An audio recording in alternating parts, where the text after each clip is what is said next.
like the Latin culture, women in Indian culture, the mother is the matriarch. She runs the family and everything revolves around that. And then, most recently, women are very prosperous and very intelligent, and they've gotten into every facet of life, professional, educational, and so we really welcome that. So the Indian culture is very, I feel, unique in that sense that we really want there to be equality across the sexes and across the different types of people there. So, as America is a land of opportunity, I think Indians that have come to America have taken every possible advantage to succeed. They've succeeded in all different fields. And I was born and raised here, first generation, and it's amazing to see of what I grew up from New York when I was 5 and how the Indians were.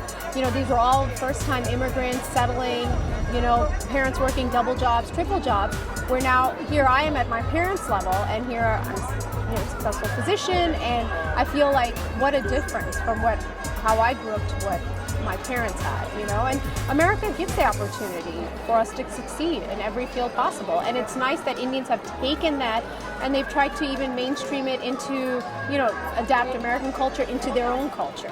Well, I think they're they're really the backbone of any, especially our culture. I mean, they're the mother, they're their wives, they take care of the kids, they run the household and things like that. And then now they're very educated, okay, very, very smart women.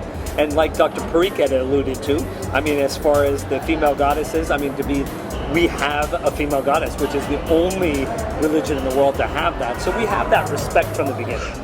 It's important. It's important to our culture. It's important our kids see it. I got 2 boys. So we were always born and raised to respect women. And my mom stayed home. Made sure I went to every of my soccer and football games and basketball games. And so the fact that they're getting recognized, and they have been, but we need to put a more concerted effort into getting them recognized and all they do for our families. Over the years, I had some fantastic leaders and mentors as I went off and did my graduate work. So there's a couple of professors and teachers that I look back and think, boy, they pushed me to levels that I didn't even know that I could achieve. And then I got there and I thought, well, that was a hard thing, but it was worth it. I think the ability to do that more with our women is really important. In the Indian culture, it's something that's not encouraged as often. It's a matriarchal society at home, but out in public, the father, the man of the house is the one that still is the face of the family. The wife is supposed to be quiet and just kind of taking care of things. And I think that's changing culturally as people are starting to become aware of the fact that women have something important to say and we actually can accomplish a lot of things. And so I'm really excited that we were able to do this today and give that platform a voice so that more and more women can stand up and say, I've got something important to say. I think certainly, the families have, really pushed women to get more educated in India. A lot more women are getting educated.